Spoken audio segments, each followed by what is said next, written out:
What time is load shedding there? I don't know, but we're always on tenterhook. So I'm saying you might as well teach us now. Of course. Let's see how we go. Okay. So for all the cholim of Klal Yisrael, continuing with the on the subject of anger, it says the heading is Control versus Prevention of Anger. The American Psychological Association defines the attribute of anger as follows: a normal human emotion and even healthy. However, when the emotion becomes uncontrollable, it becomes a destructive element leading to problems at work, personal relationships, and the quality of life. According to this definition, anger is natural and unavoidable, and at best needs to be managed. Therapeutic efforts should be directed to anger management and not its prevention. While Judaic thought might concur with modern psychology on the need to control anger once it is aroused, it differs sharply in the evaluation of anger as an unavoidable and even healthy human emotion. On the contrary, as indicated earlier, the Rambam insists that anger must be avoided as much as possible and should not be managed. Rochus Tzadikim writes that anger is an evil trait, and just as eczema is a disease of the body, so is anger a disease of the soul. One must try to prevent anger just as one would try to prevent physical disease, though it is natural. He continues to explain that for most, anger cannot be modulated. Whoever gets angry quickly is better off ignoring and dismissing. He should avoid reacting and remain calm rather than controlling his anger by getting only slightly angry. It is impossible for such a person to do that. Once he gets slightly angry, he cannot refrain from developing a great anger. Another couple of seconds. Anger prevention, not anger management, is therefore the goal. The Chofetz Chaim was very careful to avoid anger and to speak softly and calmly. He was walking in the streets of Radin with one of his students when a passerby accosted the student. A loud quarrel ensued with the man, with whom the student had some dispute. Voices were raised, and the passers-by insulted and cursed the student in front of his rabbi. Unable to withstand the insult, the student finally gave way to his temper and responded with harsh words. As they continued on their way and resumed the conversation, they encountered a large dog barking furiously at them. The student ignored it and continued speaking with his rebbe. The Chofetz Chaim turned to the student and asked, "Why don't you answer the dog?" Surprised, the student replied, "The dog is barking at anyone on the street. It does not mean me at all." Chofetz Chaim gently said, "Look, my son, why do you respond when the passers-by insult you? If you would have treated his insults like the barking of the dog, you would have not have sinned by being angry." Okay, thank you. Thanks, Kevin. Kevin, I'm enjoying this. This is nice. It's good. It's a nice change. You're not angry. You're not angry at me for doing this, Damon. Very funny. Now, listen, you know what? If you have to learn the halachas on how many times you wash the hands and you touch this and is it infected, it's too much. I think the character building stuff that you're doing is far more, to me, beneficial than every day we're aware of ourselves. I think I'm enjoying this. I don't know about you. You go to a Shabbos. I don't know if you've been to Shabbos table in the past, and the guy is very from. He covers the challah and says the bracha, and the wife forgot to put the cutlery on, and he has a goder and he mocks her. So, what's the point? You know what I mean? I agree. He's very from, extremely from. I always thought that was part of the halacha. Yeah, you must do that. It's more important than treating people better. Huh? Yeah, exactly. So thank you, Kev. Okay, so let's go off and see what the bottom line of it is. Firstly, I know that afterwards when I had a chat with Gavin in the shir, I understood that conceptually he understood the bottom line like a mathematical equation, and he did associate it with the tumor of an animal instead of the tumor of the earthenware vessel and the food it contained, but conceptually understood what we were talking about. But I think one of the reasons I ask you guys questions is not to make you feel awkward, because that's why sometimes our videos are so short, because I edit out a lot. But the thing of it is, it lets me know what you guys have absorbed in terms of the concept. So one of the concepts that we have to deal with is the difference between the opinion of Rav Yochanan and Reish Lakish.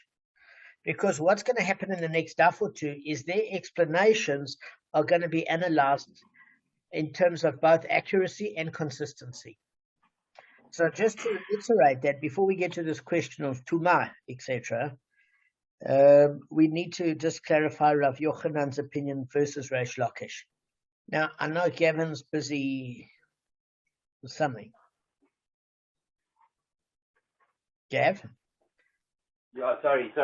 I'm in pain. I just went to get a painkiller. I'm sorry. I should have said something. I don't want to disturb you. No. I can hear you while you're talking. Yeah. Okay, that's no problem. So, all right. So, guys, Rav Yochanan's got the following opinion. Is that he is interpreting Rabbi Shimon, and so is Reish Lakish. So Rav Yochanan interprets Rabbi Shimon according to Ravin as follows: is that where the thief slaughtered an unblemished offering inside the temple courtyard, but not for the sake of the original owner. We're not going to that explanation of Rav Yochanan. He's doing it on behalf of the owner, because that doesn't make sense. Why would he steal it from the owner to do the owner a favor and then have to pay the fourfold or fivefold? So let's just keep to the easier explanation. So Ravin is quoting Rav Yochanan. Now Rav Yochanan is quoting Rabbi Shimon. So let's just, I'm not saying let's forget about Ravin, but let's just keep it clear. There's two opinions. There's Rav Yochanan, who's explaining Rabbi Shimon, and there's Reish Lakish that's explaining Rabbi Shimon. So basically, Rav Yochanan is explaining Rabbi Shimon as referring to where the thief slaughtered an unblemished offering inside the temple courtyard, but not for the sake of the original owner. It's because the thief actually wanted to consecrate the animal. So an offering slaughtered not for the sake of the owner is still valid, guys. Its blood may be sprinkled on the altar, its sacrificial parts may be burnt on the altar, and its meat may be eaten. But it's not accredited to the original owner. And if it's an offering for which the owner bears responsibility, which we mean saying that if anything happened to this animal, he would replace it, the owner will have to bring another animal in its stead. So since the offering is not accredited to the owner, the principal has not been returned to him. And the thief then is liable to the original owner for the fourfold or fivefold payment for performing a ritually fit slaughter, because the offering is a valid one. Okay, so that's pretty clear. That's Rav Yochanan's opinion on Rabbi Shimon. Now, Reish Lakish's opinion is that he's saying that Rabbi Shimon is referring to where the thief slaughtered a blemished offering outside the temple courtyard, because if it's a blemished kodashim, it's disqualified as an offering within the temple courtyard. Okay, so they are only rendered permitted for consumption by slaughtering them outside the temple courtyard as non-consecrated animals. So again, that slaughter wasn't for a consecrated purpose. It was so that he could have a kosher animal in order to eat, which is still needing shechting, outside the temple courtyard. So that of which it's considered a fit slaughter for kashrut purposes, but the principle was not returned to the original owner because the original owner didn't partake of that food.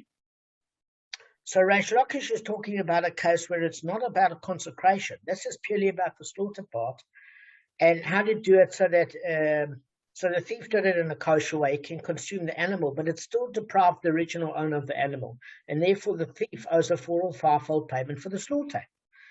In Rav Yochanan's opinion of Rabbi Shimon, it was an unblemished animal which could be sacrificed in the temple courtyard because it could be consecrated, and its blood was spilt on the altar, and its innards burnt, and everything followed. So that's what you call a ritual sacrifice with a kosher slaughtering aspect. Either way, if the owner bears responsibility by saying he'd replace that animal, it's not the property of Hekdesh, because the owner's got a monetary stake in it. So then the thief must pay the four or fivefold payment. So I think now you have an understanding of where the two are coming from. And I actually had to go through this again because when I've been looking at the next stuff or two, we're going to be focusing on their opinions. At the moment, we're just diverting our attention from that for 1 second to know what this question was from Rav Elazar. Now, when it says Rav Elazar, it slipped his mind regarding the opinion of Rabbi Shimon. It never slipped his mind. The guy was a genius. It only says it slipped his mind in the commentary because it's teaching us the two lessons at which it slipped our mind. So I just want you to know before you think there's anything wrong with him. So he pondered, according to Rav Yochanan, who explains that the slaughter is deemed a fit slaughter, because Rabbi Shimon refers to where the thief slaughtered an unblemished offering inside the temple courtyard. Does the slaughter render the animal permitted for consumption? So he's saying, hang on a second, he's not worried about Reish Lakish's opinion, because that's just a slaughter for kashrut, at which you still owe the owner. We're talking about now hekdesh slaughter, so it can be thrown on the altar. So he's saying, hang on a second, I don't want to know one thing. With the subsequent throwing of the blood on the altar, does it render the animal permitted for consumption? And in the second case, if it's a blemished animal outside the temple courtyard, does the slaughter render the animal permitted for consumption? Okay. Why? The subsequent redemption of the blemished animal renders the animal permitted for consumption. So what's this issue that Rabbi Elazar is talking about? It's very simple. All he's saying is, I don't get it. When you want to explain that the previous explanation of Rav Yochanan was when the thief did it for the original owner, but he failed to throw the blood on the altar. The reason he owes a 4 or 5-fold is because the original owner used him as a custodian to fulfill the sacrifice, and he didn't do it properly. So then how come Rav Elazar says it's deemed a fit sacrifice? Because if it's not a fit sacrifice and nobody got benefit, why would the thief owe the 4 or 5-fold payment to the original owner? Doesn't make sense. It never fulfilled its goal. Nobody got benefit. And furthermore, why should you say something that's fit for slaughter if it hasn't gone through with the blood on the altar is actually fit for slaughter? So it's a good question. So Rav Elazar is bringing the following opinion of Rabbi Shimon as an answer. Rabbi Shimon states, any blood that stands to be thrown on the altar is considered as if it was already thrown. And anything that stands to be redeemed is considered as if it was already redeemed. Okay? So we learn then that Rabbi Shimon says if all the check boxes are filled and at the last second something goes wrong, it's deemed as if you've done it. But that still doesn't get the thief out the hook, because in the case of Ravin explaining Rav Yochanan, the thief didn't do it for the original owner's benefit, he did it for his, to give a consecration, and that's why he did a ritual slaughter. So in that case, he still owes the original owner because the original owner was prepared to back up the animal with his own funding. So anyway, so we're learning, bottom line is, if you are going to do it properly, it's considered as if you were going to do it properly, even if it doesn't end up working out. So you can consider it as a case where, say somebody books a flight down to Durban from Johannesburg and they work for a company. And for some reason they booked the ticket, they actually got on the aeroplane. They can show the stub is that they went on the aeroplane and the aeroplane was delayed for no reason of their own. Okay? Then their boss isn't going to shout at them for missing the meeting because the stub was pushed, that they arrived on the plane at time, they were seated on time, everything is worked on time, and it's not their fault. In this case, it is kind of the guy's fault, but it's deemed as though if it was meant to happen and you've done all the right steps, it's counted as if it is going to happen. So what does this have to do with Nosar? So we want to know how Rabbi Shimon states that any blood that stands to be thrown is considered as if it was already thrown. And it was taught in a brisa by Rabbi Shimon, who says there is Nosar that contracts food tumah, and there's Nosar that does not contract food tumah. Okay, so Kevin asked a great question last night, is what is Nosar? So Nosar is the noun, okay? Pigul is the verb. I'll explain to you what that means now. Nosar is the sacrificial meat that was left over and not consumed within the time allotted for its consumption. So, and Kevin, that meat must be burned. The source of it is Exodus Shmot chapter 12 verse 10 and chapter 29 verse 34 and Leviticus Vayikra chapter 7 verse 17. It's forbidden for consumption or for any benefit. Okay. Now, pigul is that actual act where a person can get kares or maybe even the death penalty when the kohen decides to eat it after its expired consumption limitation period.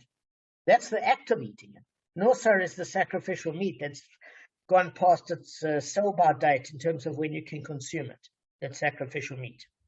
It has to be consumed, I think, by midnight. I think that was it. Or by sunset or something like that. I must go back to Sanhedrin to look. But there's a time limit. Okay. So as far as that's concerned, what does this mean that there's some nosar that can contract food tumor and others that can't? So I'm going to explain the case now.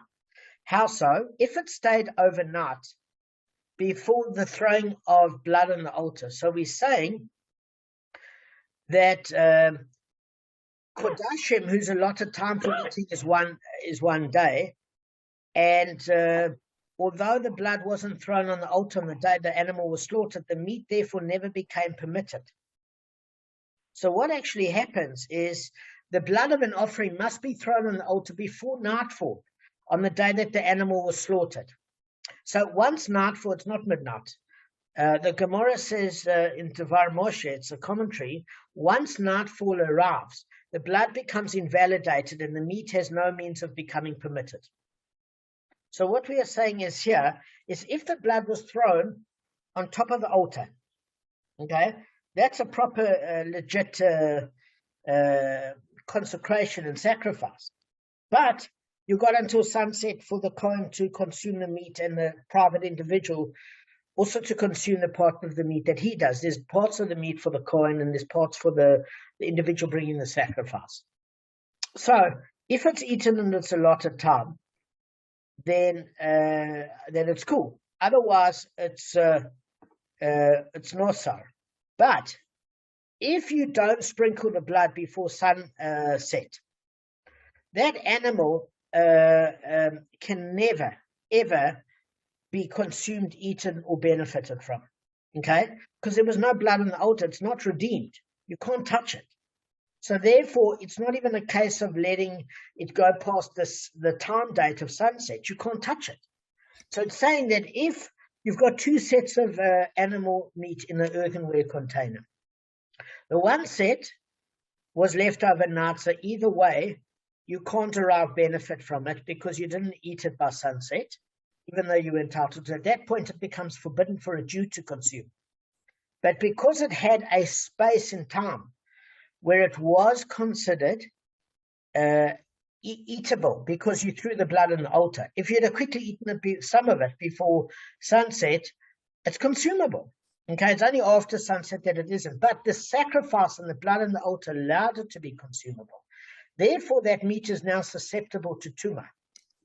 Because the concept is, if you can never derive any benefit from it, it's not subject to food tumah. It's not even considered food.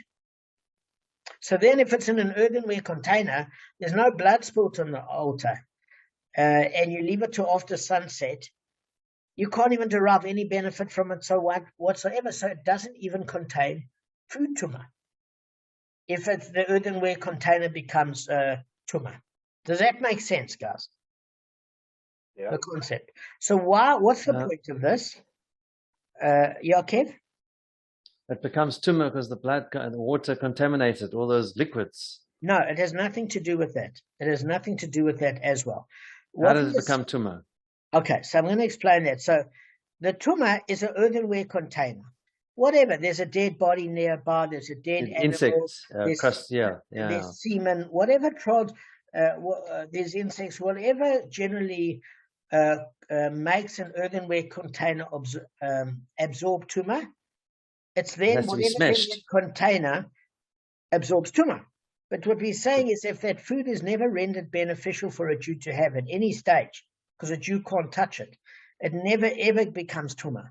The container might have tumah, but not the item inside it. And why would it not contain tumah? Because it's not classified as food. Because you could never have eaten it on any stage. So which means if you're sacrificing an animal, but you haven't fulfilled the mandate of throwing blood on the altar, you can't touch it as a Jew. Okay, you can't touch it at all. Therefore, it's not considered food even. It could contract tumah. Tumah is a spiritual concept. Okay, but if, for example, you did throw the blood on the altar before sunset, you just never managed to eat it before sunset. You cannot eat it after sunset because you've surpassed the prescribed time for eating that sacrificial meat. But that meat is still susceptible to tumah because it's still considered food. You might not have eaten the food in time, but because it contracts tumah, because a non-Jewish person could eat that meat. He's not obligated to have it by sunset. Does that make sense? So in other words, if food is never rendered permissible to eat because you haven't followed the sacrificial step-by-step process, it will never be considered food that can contract tumah. If you have, but you haven't eaten it in time, you still can't consume it, but it can contract food tumah. That's what I'm saying. It's pretty straightforward. So what's the point of this conversation, Kevin? Quite simply is this is a proof for Rabbi Shimon that said any blood that stands to be thrown on the altar is considered as if it was already thrown. Okay, so let me just read the following. So Rabbi Shimon says there is nosa that contracts food tumah and there's nosa that does not contract food tumah. How so? If it stayed overnight before the throwing of the blood on the altar, it does not contract food tumah, since the meat never had a moment of fitness for consumption at the time it was slaughtered. There's no blood on the altar. You can't touch that meat. If it stayed overnight after throwing of the blood on the altar, which means in which case the throwing of the blood rendered it permitted for consumption and susceptible to food tumah, because if you had it before sunset, you could have consumed it because the blood made it eligible as a proper sacrifice at which you could derive benefit. In that case, even if you didn't take advantage of it, because it's considered in food that you could eat, it contracts food tumah. It can, if there's tumah in the container. And it established for us that what is it that Rabbi Shimon means to say before the throwing of the blood? He actually means, guys, before the blood became fit for throwing.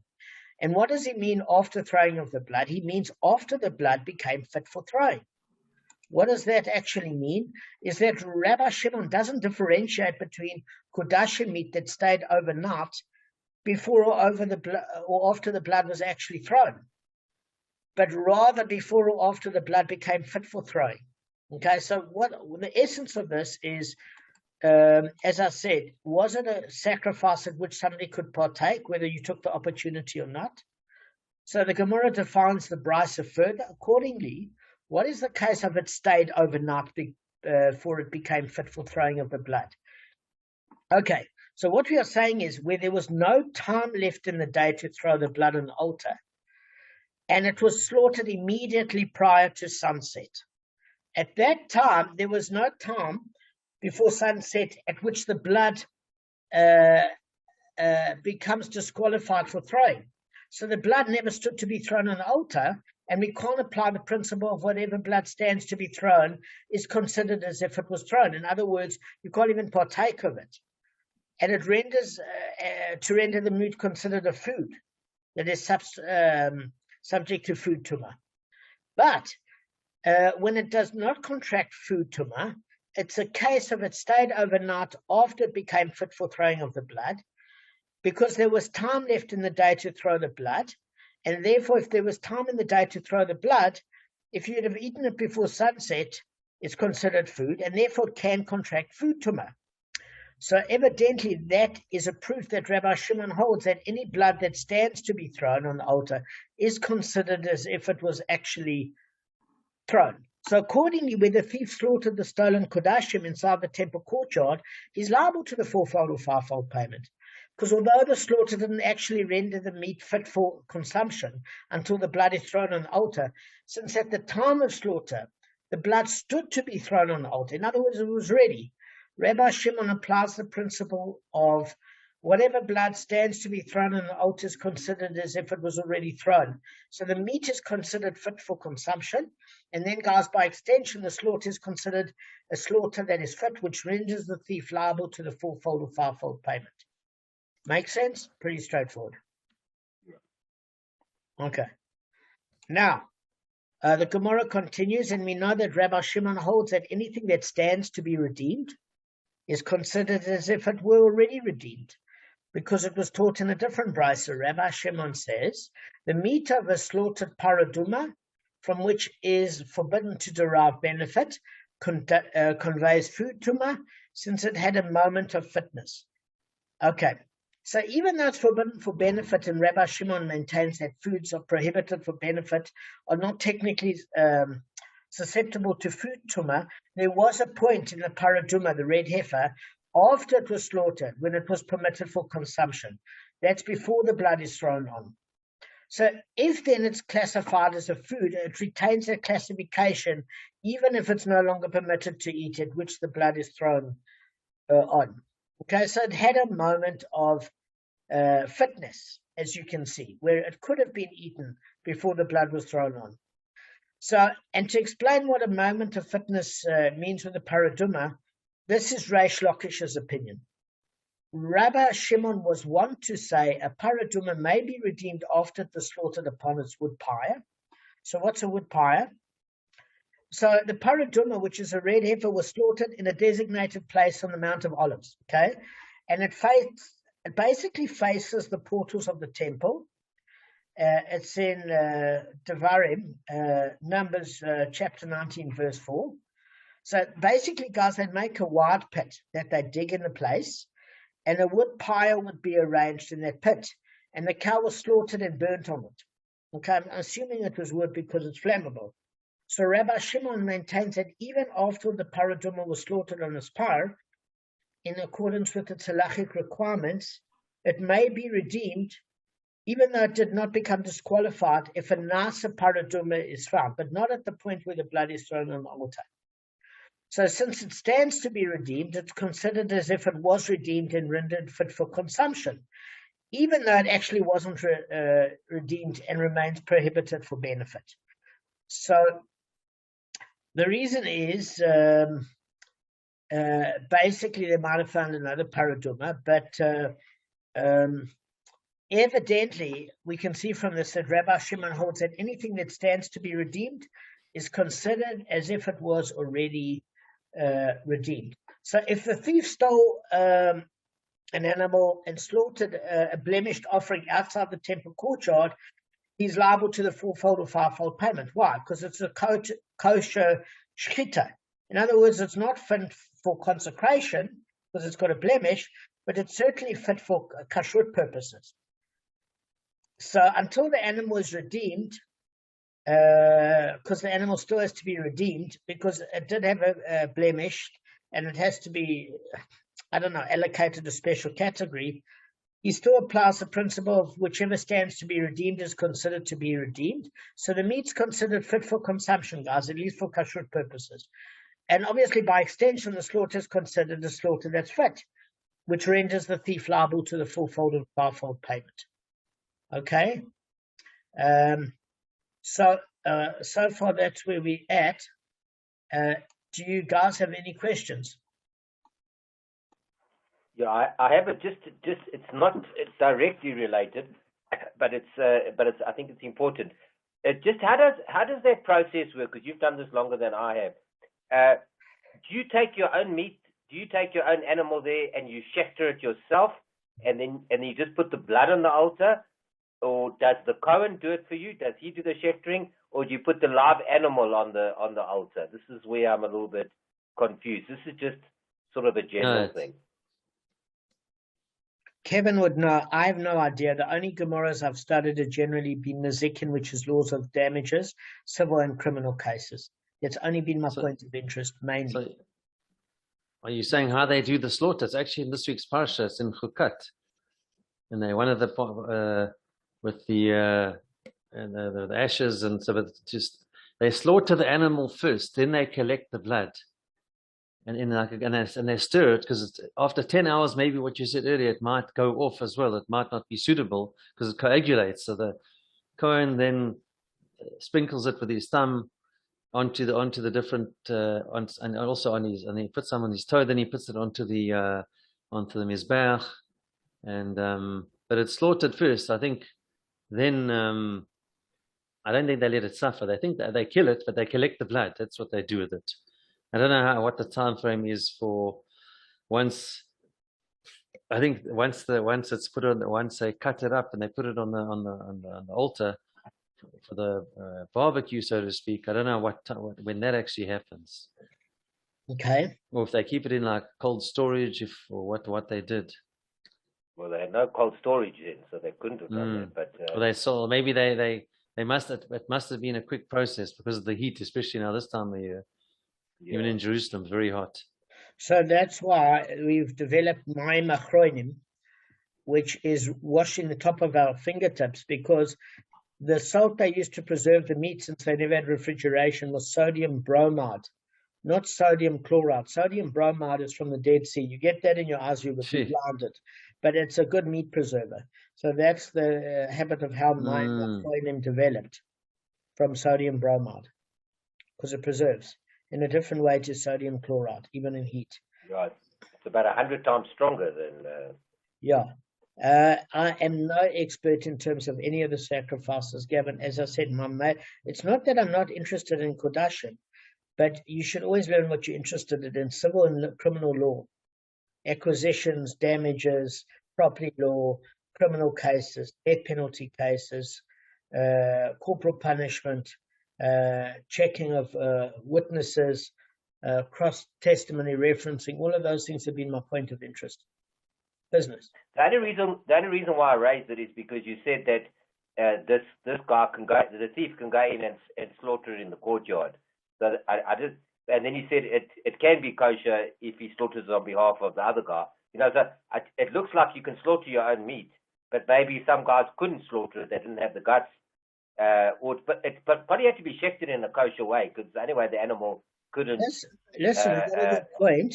You got a good point. The reality is, we are so far removed from the food process in terms of animal husbandry and agriculture that our we go to Checkers and we go to Pick and Pay and everything's done. And we in the age of speciality, after the Industrial Revolution, everybody specialized in a different profession. And you could no longer have a case where it was agricultural or animal husbandry or breeding of animals. We left the farms, man. We went to the cities, so we became removed from the process. It's hundreds of years. Yeah. All right. No, Arthur, just come on the screen for a minute so we could say Shabbat Shabbos. Yeah. So.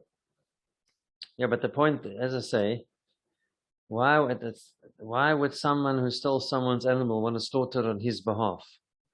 Doesn't make sense to me either. Why would he? Maybe is it because he may have felt guilty, or maybe he. It doesn't make any sense to me. And what did he have that? Was that in his intention at the outset before he stole the animal? Maybe. The only thing I can think of is that he did steal it. He was going to do it for himself. He felt bad. He then wanted to do it on the owner's behalf because he had remorse. That's what my thoughts are. But then he should only, he's paid back the principal if he knew the original owner wanted to sacrifice it, because he's fulfilled that mandate as a shaliach on behalf of the original owner, because he had he basically had the havamina, the intention and the kavona to have the original owner in mind. And it can only be from guilt that he realized he did the wrong thing and was too scared to take it back to the original owner, and then was caught out. But the issue is, then he shouldn't have to pay anything, because if the original owner wanted to sacrifice it, it's been sacrificed, goal achieved. If the original owner didn't want to sacrifice it, but actually wanted to enjoy the meat, then he would owe him the principal back if he did it for the original owner, or he might have to pay double, the kefil payment. I have no idea. Look, I mean, the bigger problem that Gavin mentioned months ago is, how do you know somebody's thought process? And Kevin, you've mentioned this on many occasions. How do you know what somebody's havamin is? You have no idea. I don't know. So they can ask him, but only Shemaim knows. But the problem is that the court system has to render restitution on these sort of thought processes. So how does one know? We can look at the thought process of the person that made a declaration in front of witnesses saying, if this animal dies or croaks or something goes wrong, I'll replace it. That's fine. That's a statement. Then you know a person's intention. But where the thief's intention was for the original owner, how would we know that unless he said to the person, listen, I was going to steal it, but I want you to know I'm doing this with in mind for the original owner. I want you to have in mind the original owner because I feel bad. I'm too scared to have a conflict with him and return it because he's going to go mad. But I know he wanted to take it to the temple. I wanted to eat it, but now my conscience has become clean. So just let him know that I've done what he wanted to do and I've even saved him a schlep, but I don't actually want to fight with him. But then you shouldn't have to pay back anything because you fulfilled the goal of the original owner. If you didn't and he wanted to have it as stake, you got to pay the double payment, I suppose, not just because you actually didn't give him what he wanted. So I don't know, Kevin. So if the owner, if his intention at the end was to actually slaughter this animal, then if the thief did it, then maybe he doesn't have to pay him back. Well, that's if he did it and the owner found out. The Gemara's argument is the Gemara turned around and said, well, why is there a full fivefold payment? Because he achieved the goal of the original owner. Okay, and that was an answer to Rav Dimi came from Eretz Yisrael to Babylonia, said in the name of Rav Yochanan. Rav Shimon's ruling in our Mishnah refers to where the thief slaughtered unblemished offerings inside the temple courtyard for the sake of the original owner. But the Gemara says, why so? Why is the thief liable to the fourfold or fivefold payment? Why the principle and the goal has been returned to the owner of what he intended to do. That's it. All right. I know you're probably doing something delicate with your patient. Are you able to come on for a second so we could just speak to you for a minute and wish you good Shabbos? What time is the shiur on Saturday night?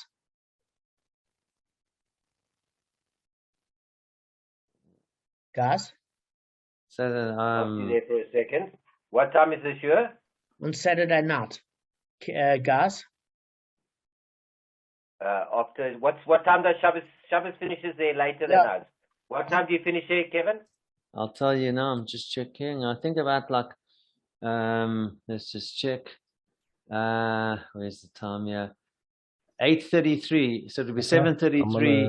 7:33 South African time. Well, like by the time I get, if the shul, like it'll probably be 7:50. Probably be 8 p.m. would be 10 to 5 to 8. I'd say South African time.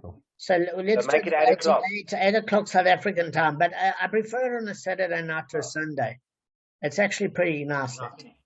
Yeah, it's right, 8 o'clock on Sunday. Arthur, it's nice to see you. I hope you had a good day, mate. Okay. No, I'm just here. He's busy talking to me a bit. I get it. It's no problem. Listen, thank you for it. Yeah. I hope it makes sense to you.